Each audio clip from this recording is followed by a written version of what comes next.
On a mesuré régulièrement la masse d'un chiot pour vérifier que sa croissance se déroule normalement. Les données récoltées sont sous la forme d'un tableau. On veut construire un graphique qui montre l'évolution de la masse du chiot en fonction de son âge.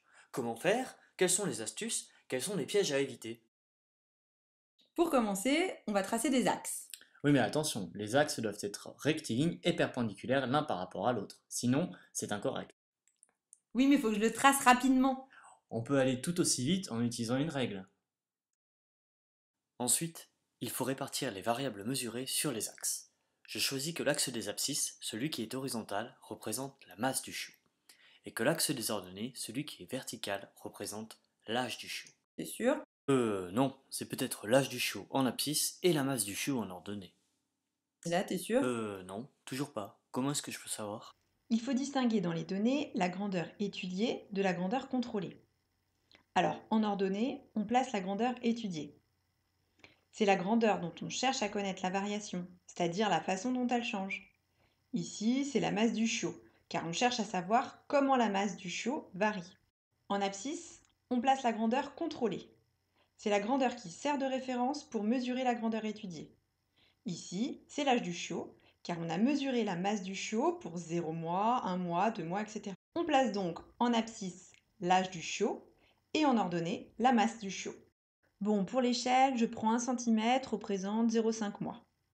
Je crois que tu ne pourras pas placer toutes les valeurs du tableau sur l'axe. Regarde, d'après le tableau, l'âge du chiot va jusqu'à 10 mois, alors que la valeur maximale de l'axe est 5 mois. Ah oui, bah alors 1 cm représente 1 mois. C'est bon cette fois-ci. Et pour les ordonnées? Pareil, 1 cm représente 1 kg. Même problème. L'axe ne va que jusqu'à 7 kg, alors que d'après le tableau, la masse du chiot prend comme valeur maximale 60,5 kg. Bon alors 1 cm pour 5 kg. Toujours pas. Comment je peux faire pour trouver du premier coup la bonne échelle? D'abord, il faut savoir que les échelles des deux axes peuvent être différentes. Commençons par l'échelle des abscisses.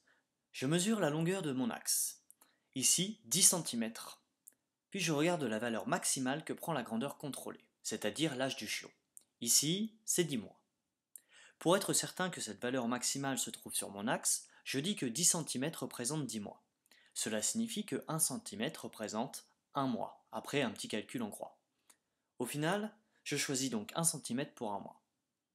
Je place alors des repères tous les centimètres et je complète l'axe.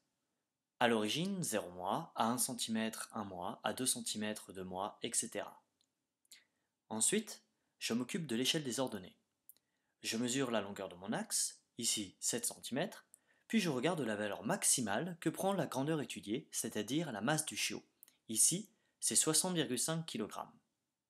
Pour être certain que cette valeur maximale se trouve sur mon axe, je dis que 7 cm représente 60,5 kg. Cela signifie que 1 cm représente 8,6 kg.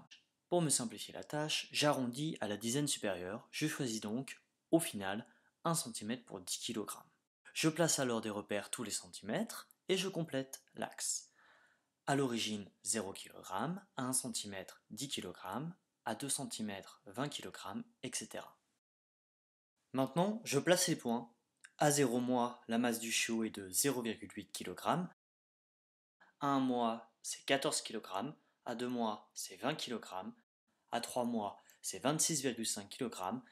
À 4 mois, c'est 33 kg. À 5 mois, c'est 37,5 kg. Non, non, mais attends, ça va pas là. Tous les points dont les coordonnées ne sont pas notées sur l'axe, tu les as mal placés. Comment est-ce que je peux faire alors? Pour être précis, tu peux faire des traits de construction. Alors, pour le deuxième point, à 1 mois, la masse du chiot est de 14 kg. Tu prends ta règle, tu te positionnes bien sur 1 mois, sur l'axe des abscisses, et puis tu traces un trait vertical et perpendiculaire à l'axe. Pour l'ordonnée correspondante, ici 14 kg, tu repères le point sur l'axe. Ici, comme l'échelle, c'est 2 cm pour 10 kg, soit 0,2 cm pour 1 kg, le point 14 kg, c'est à 2,8 cm de l'origine. Tu traces alors un trait horizontal et perpendiculaire à l'axe.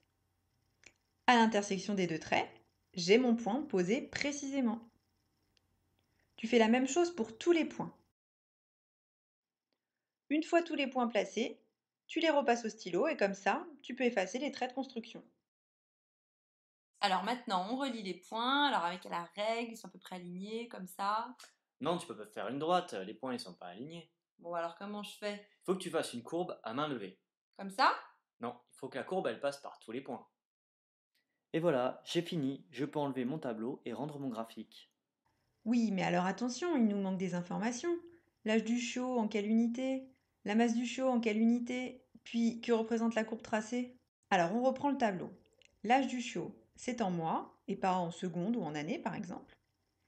La masse du chiot, c'est en kilogrammes, et pas en grammes ou en tonnes. Et puis, c'est l'évolution de la masse du chiot en fonction de son âge, et pas l'inverse.